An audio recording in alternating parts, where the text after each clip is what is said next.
Hello and welcome to my channel, or welcome back to my channel. My name is Jay and this is a web of classic tales. If you're enjoying the videos, please like, subscribe, share, and comment. If you want notifications every single time a new video is uploaded, please click on the little bell icon. Today we will continue reading Jane Austen's Sense and Sensibility. Mrs. Jennings was very warm in her praise of Edward's conduct, but only Elinor and Marianne understood its true merit. They only knew how little he had to tempt him to be disobedient, and how small was the consolation, beyond the consciousness of doing right, that could remain to him in the loss of friends and fortune. Elinor gloried in his integrity, and Marianne forgave all his offences in compassion for his punishment. But though confidence between them was, by this public discovery, restored to its proper state, it was not a subject on which either of them were fond of dwelling when alone. Elinor avoided it upon principle, as tending to fix still more upon her thoughts by the too warm, too positive assurances of Marianne, that belief of Edward's continued affection for herself which she rather wished to do away, and Marianne's courage soon failed her, in trying to converse upon a topic which always left her more dissatisfied with herself than ever, by the comparison it necessarily produced between Elinor's conduct and her own. She felt all the force of that comparison, but not as her sister had hoped, to urge her to exertion now. She felt it with all the pain of continual self-reproach, regretted most bitterly that she had never exerted herself before, but it brought only the torture of penitence, without the hope of amendment. Her mind was so much weakened that she still fancied present exertion impossible, and therefore it only dispirited her more. Nothing new was heard by them, for a day or two afterwards, of affairs in Harley Street, or Bartlett's Buildings. But though so much of the matter was known to them already, that Mrs. Jennings might have had enough to do in spreading that knowledge farther, without seeking after more, she had resolved from the first to pay a visit of comfort and inquiry to her cousin as soon as she could, and nothing but the hindrance of more visitors than usual had prevented her going to them within that time. The third day succeeding their knowledge of the particulars was so fine, so beautiful a Sunday as to draw many to Kensington Gardens, though it was only the second week in March. Mrs. Jennings and Elinor were of the number, but Marianne, who knew that the Willoughbys were again in town, and had a constant dread of meeting them, chose rather to stay at home than venture into so public a place. An intimate acquaintance of Mrs. Jennings joined them soon after they entered the gardens, and Elinor was not sorry that by her continuing with them, and engaging all Mrs. Jennings' conversation, she was herself left to quiet reflection. She saw nothing of the Willoughbys, nothing of Edward, and for some time nothing of anybody who could by any chance, whether grave or gay, be interesting to her. But at last she found herself, with some surprise, accosted by Miss Steele, who, though looking rather shy, expressed great satisfaction in meeting them, and on receiving encouragement from the particular kindness of Mrs. Jennings, left her own party for a short time to join theirs. Mrs. Jennings immediately whispered to Elinor, "Get it all out of her, my dear. She will tell you anything if you ask. You see, I cannot leave Mrs. Clark." It was lucky, however, for Mrs. Jennings' curiosity, and Elinor's too, that she would tell anything without being asked, for nothing would otherwise have been learnt. "I am so glad to meet you," said Miss Steele, taking her familiarly by the arm, "for I wanted to see you of all things in the world." And then, lowering her voice, "I suppose Mrs. Jennings has heard all about it. Is she angry?" "Not at all, I believe, with you." "That is a good thing. And Lady Middleton, is she angry?" "I cannot suppose it possible that she should." "I am monstrous glad of it. Good gracious, I have had such a time of it. I never saw Lucy in such a rage in my life. She vowed at first she would never trim me up a new bonnet, nor do anything else for me again, so long as she lived. But now she has quite come to, and we are as good friends as ever. Look, she made me this bow to my hat, and put in the feather last night. There now, you are going to laugh at me too. But why should not I wear pink ribbons? I do not care if it is the doctor's favourite colour. I am sure for my part, I should never have known he did like it better than any other colour, if he had not happened to say so. My cousins have been so plaguing me. I declare sometimes I do not know which way to look before them." She had wandered away to a subject on which Elinor had nothing to say, and therefore soon judged it expedient to find her way back again to the first. "Well, but Miss Dashwood," speaking triumphantly, "people may say what they choose about Mr. Ferrars's declaring he would not have Lucy, for it is no such thing, I can tell you, and it is quite a shame for such ill-natured reports to be spread about. Whatever Lucy might think about herself, you know, it was no business of other people to set it down for certain. I never heard anything of the kind hinted at before, I assure you, said Elinor. Oh, did you not? But it was said. I know very well, and by more than one. For Miss Godby told Miss Sparks that nobody in their senses would expect Mr. Ferrars to give up a woman like Miss Morton, with £30,000 to her fortune, for Lucy Steele that had nothing at all. And I had it from Miss Sparks myself. And besides that, my cousin Richard said himself that when it came to the point, he was afraid Mr. Ferrars would be off. And when Edward did not come near us for 3 days, I could not tell what to think myself. And I believe in my heart Lucy gave it all up for lost. For we came away from your brother's Wednesday, and we saw nothing of him not all Thursday, Friday, and Saturday, and did not know what was become of him. Once Lucy thought to write him, but then her spirits rose against that. However, this morning he came just as we came home from church, and then it all came out. How he had been sent for Wednesday to Harley Street, and been talked to by his mother and all of them, and how he had declared before them all that he loved nobody but Lucy, and nobody but Lucy would he have, and how he had been so worried by what passed that as soon as he had went away from his mother's house, he had got upon his horse and ridden to the country, somewhere or other, and how he had stayed about at an inn all Thursday and Friday, on purpose to get the better of it. And after thinking it all over and over again, he said it seemed to him as if, now he had no fortune and nothing at all, it would be quite unkind to keep her on to the engagement, because it must be for loss, for he had nothing but £2,000, and no hope of anything else. And if he was to go into orders, as he had some thoughts, he could get nothing but a curacy, and how was they to live upon that? He could not bear to think of her doing no better, and so he begged, if she had the least mind for it, to put an end to the matter directly, and leave him shift for himself.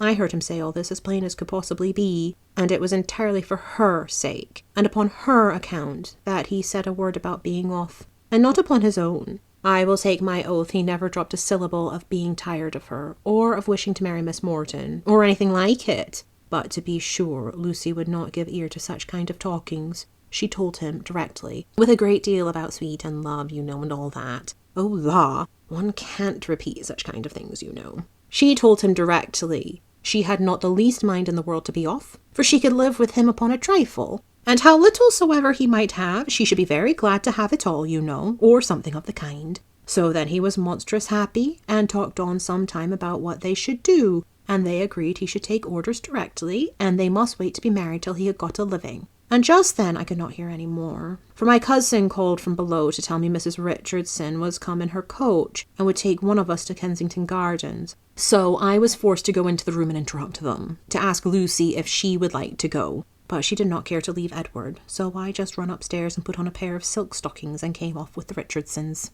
I do not understand what you mean by interrupting them, said Elinor. You were all in the same room together, were not you? No, indeed, not us. La, Miss Dashwood. Do you think people make love when anybody else is by? Oh, for shame. To be sure, you must know better than that, laughing affectedly. No, they were shut up in the drawing-room together, and all I heard was only by listening at the door. How? Cried Elinor. Have you been repeating to me what you only learnt yourself by listening at the door? I am sorry I did not know it before, for I certainly would not have suffered you to give me particulars of a conversation which you ought not to have known yourself. How could you behave so unfairly by your sister? Oh, la, there is nothing in that. I only stood at the door and heard what I could, and I am sure Lucy would have done just the same by me. For a year or two back, when Martha Sharp and I had so many secrets together, she never made any bones of hiding in a closet or behind a chimney-board on purpose to hear what we said. Elinor tried to talk of something else, but Miss Steele could not be kept beyond a couple of minutes from what was uppermost in her mind.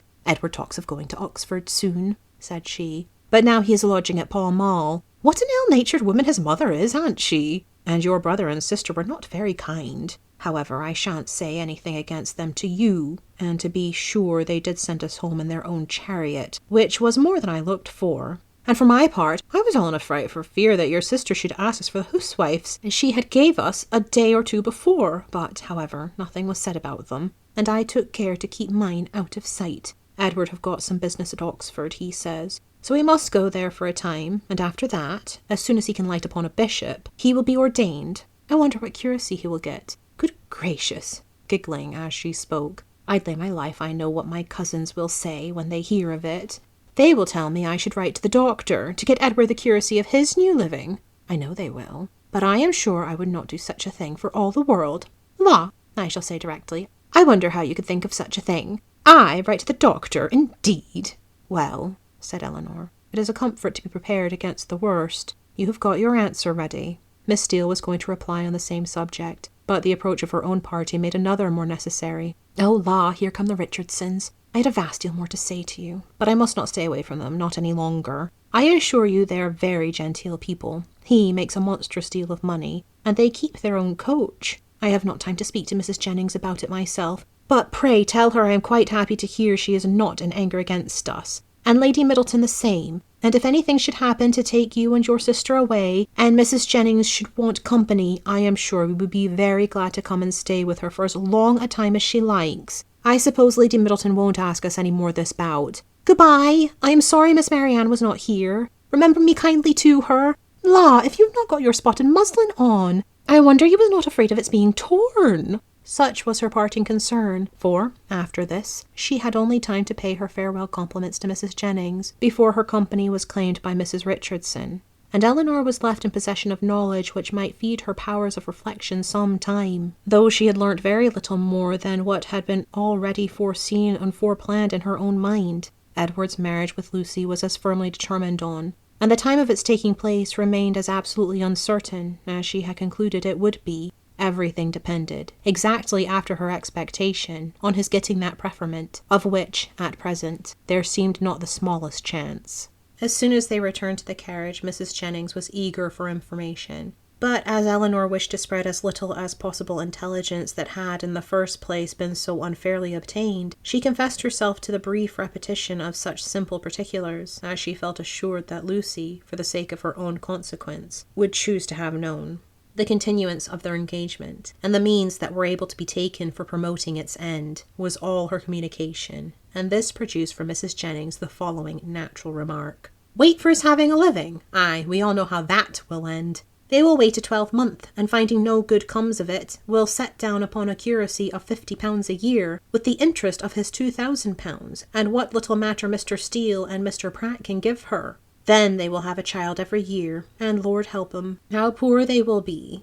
I must see what I can give them toward furnishing their house. 2 maids and 2 men, indeed, as I talked of t'other day. No, they must get a stout girl of all works. Betty's sister would never do for them now. The next morning brought Elinor a letter by the 2-penny post from Lucy herself. It was as follows. Bartlett's Building, March. I hope my dear Miss Dashwood will excuse the liberty I take of writing to her, but I know your friendship for me will make you pleased to hear such a good account of myself and my dear Edward, after all the troubles we have went through lately. Therefore will make no more apologies, but proceed by saying that, thank God, though we have suffered dreadfully, we are both quite well now, and as happy as we must always be in one another's love.